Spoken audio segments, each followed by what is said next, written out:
everyone. This is Tony from our Homestead Skills. I hope everyone is safe and being cautious with regards to the heat wave that I understand a lot of us are going through. And believe it or not, I think we're actually hotter here today than what it is going to be on my Alabama homestead. I know that many people have said, oh yes, you're lucky you're escaping the heat going up there for the summer. But in truth, it does get quite hot here, quite humid. You know, we are close to the lake, so we do get a lot of humidity because of the lake. And we do get a lot of heat as well. The difference is, I guess, is that it's just it's not as long-lived as what it is in the south. You know, the heat is longer, more persistent, and is it lasts a few months longer than it does here.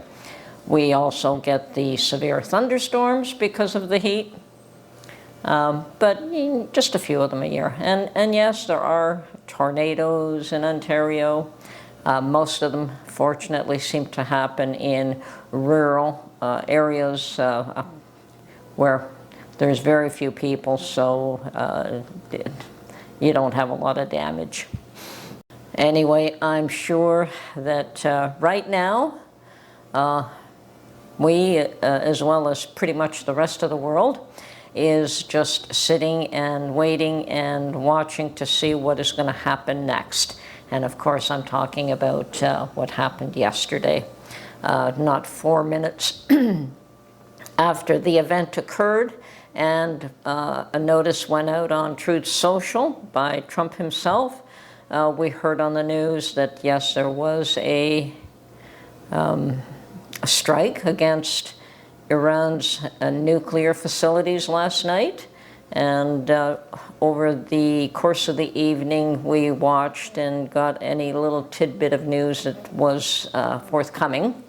The one main thing that was out in the open last night was that it was a fairly secretive event, and it was extremely successful. The detail was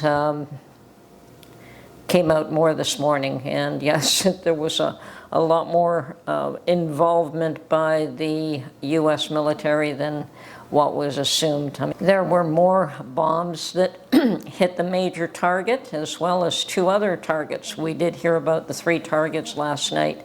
Now, I know some people will say that, yes, Trump was going to give them 2 weeks. Well, I understood that he was giving them a maximum of 2 weeks, and it was pretty clear that he could strike that day, the next day, as soon as he made that comment.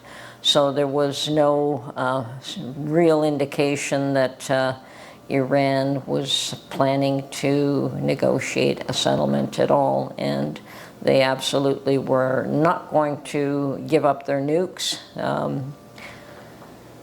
So it's one of those things that either you allow Iran to get the nukes or you do something about it, and I guess Trump chose to do something about it.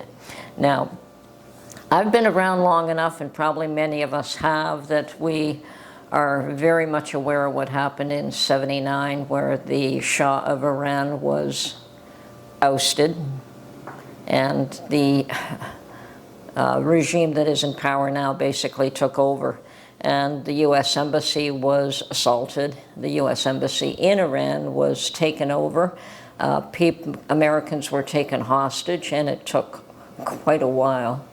And I believe in the end, from what I recall, and yes, I'm sure there's a lot of detail in regards to that, but there were many Canadians that helped to get the U.S. folks out of that situation in Iran.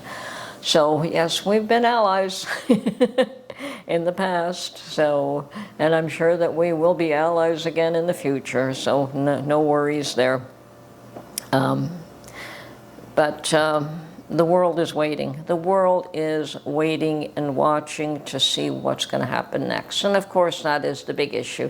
The strike was a complete success. It was much larger than was discussed openly on the news, probably about 3 to 4 times as large. I understand there were well over 100 aircraft that 124, I think, was the number that I heard that participated in this. And there were 14 of these bunker busting bombs that were dropped, whereas you only heard discussions about 2. So with a total of 14 being dropped, yeah, I think that probably the whole thing was extremely successful. The issue is what happens now. Really, what happens today after that? Will Iran, and of course Trump is still trying to get them to negotiate for peace, and it doesn't appear as though they are still willing at this point. I don't know what they have left in their arsenal to actually do too much, but that doesn't mean that something can't happen. I heard that the Hezbollah group still has thousands of missiles, but they're sitting quiet. We don't hear too much about the other ones, the Houthis, and they're all sitting back waiting to see what Iran's response is going to be and how Iran is going to respond. Russia's quiet. China's quiet. The only ones who are probably saying anything would be the Democrats. Most Republicans have decided to support this, and yes, there are a few that do not, and yes, we've had the odd Democrat that figure it was a good idea as well, Fetterman, which has always turned out to be quite a surprise. That man looked like when he first was elected to that position, he looked like he was the last person that should have been there. But he seems to have surprisingly developed a brain. I have to give the man credit. He is turned out to be far more intelligent than many would give him credit for, and he seems to be a lone individual standing up. So he deserves credit for that, and he felt that Trump did the right thing. So whether you agree or disagree with the situation and with what Trump did, it's been done. It's been done. So now it's a matter of what happens next. Is there going to be retaliation? And if there is retaliation, in what form?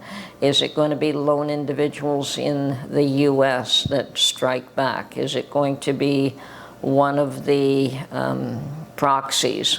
Somehow I doubt that they're going to, I think they're going to wait for Iran to make the move and to strike first. Like, if Iran will not lead, why should they put themselves in harm's way?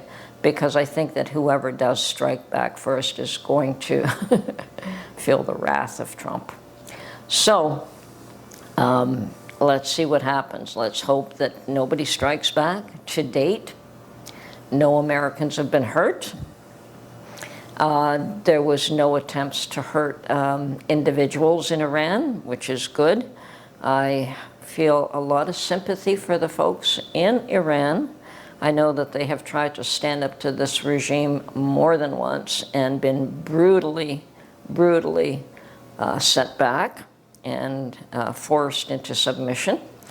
The last one being over a young lady that was murdered because her covering was not to spec, I guess is the word. They didn't like the fact that her hair wasn't totally covered, and she was murdered. And women rose up in great numbers. And I hear that to this day there are still many women in Iran who refuse to cover their heads, even in spite of the fact that they could be thrown in prison.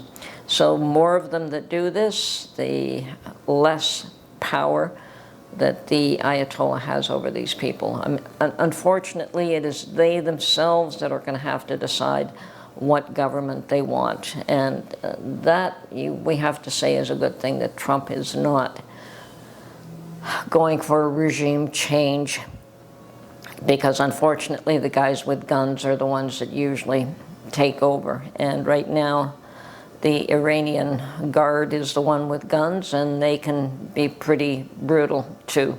So I'm sure the Ayatollah may give the orders, but they're the ones who carry it out and brutalize the population. So let's pray for Iran, pray for America, and the world is watching. We're watching, we're watching. We're waiting to see if the next shoe drops, or if there is a momentum across the world to stabilize everything and create a more peaceful environment for, for all countries. That is going to come. It is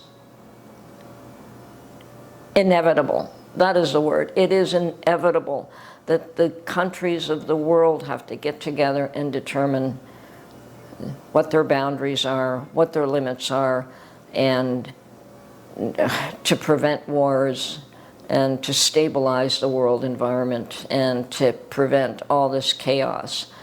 Yes, the Russia-Ukraine thing has to be settled. Yes, the Israeli-Palestinian war has to end as well. And whatever other wars are going on the quiet that we don't hear too much about because they don't really affect us, all of these things have to be set aside for the good of the world.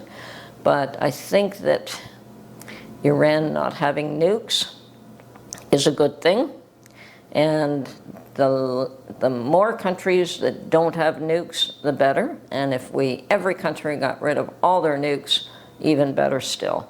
But you need some sort of mechanism that will prevent any one of them from using nukes in the first place. And Iran was not the country that wouldn't use them. North Korea is another one who has nukes and could be a problem, but they seem to have them more for their own protection rather than for taking over the world. Whereas with Iran, it was, okay, we want to develop these nukes because we are going to bring in an Islamic society that the whole world has to submit to. That has been stopped as of yesterday. So let's see where the wait takes us. And so watch and wait and watch and wait and take care of your own and be cautious and be careful. And yeah, just be careful. This is Tony from our Homestead Skills. Hope everyone is safe and secure and keeping cool. I've got to turn my air conditioner back on. I did turn it off. I rarely turn it on, but when it gets this hot, I turn it on to keep the moisture out of the air. So I'm going to turn it on, and then I'm going to my garden to check and make sure that the tomatoes that I planted yesterday are taking hold. I have still a few more plants if one or two of them don't. But hopefully they're all taking hold and they're all developing roots and getting very strong.